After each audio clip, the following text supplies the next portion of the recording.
India will not allow China to shift the line of actual control westwards in eastern Ladakh, and though the prospects of a full-scale war are low, border tensions and intrusions escalating into a larger conflict cannot be ruled out, said Chief of Defence Staff General Bipin Rawat on Friday. Our posturing is unambiguous. Status quo has to be restored, said General Rawat, even as India and China held the 8th round of military talks to defuse the almost 7-month-long tense military confrontation in the high-altitude region on Friday.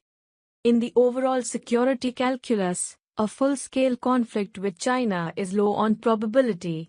However, border confrontations, transgressions and unprovoked tactical military actions spiraling into a larger conflict cannot be discounted, said General Rawat, speaking at a webinar here.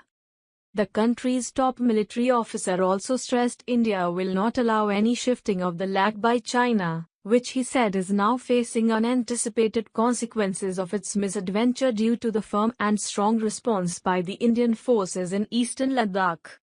LAC Chief Air Chief Marshal R.K.S. Bhadauria also emphasized that India's proactive actions and strong posture were instrumental in dissuading China from making any further attempts to alter the status quo in Ladakh.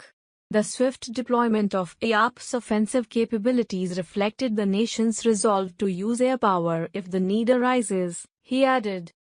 There was no official word on the outcome of the Corps Commander-level talks, led by 14 Corps Commander Lieutenant General P.G.K. Menon and South Xinjiang Military District Chief Major General Lu Lin, which lasted for almost 10 hours at the Chushul border meeting point in eastern Ladakh on Friday.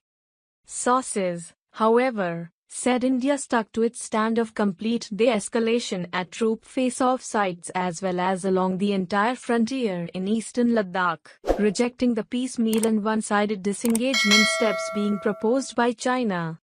With no signs of de-escalation yet, over 50,000 soldiers each from the two armies, backed by howitzers, tanks and surface-to-air missile systems, have dug in for the long haul at heights over 15,000 feet. With temperatures already dipping to -20 degrees Celsius in some places, both sides have built shelters and other makeshift infrastructure. Both are also rotating troops, said an officer.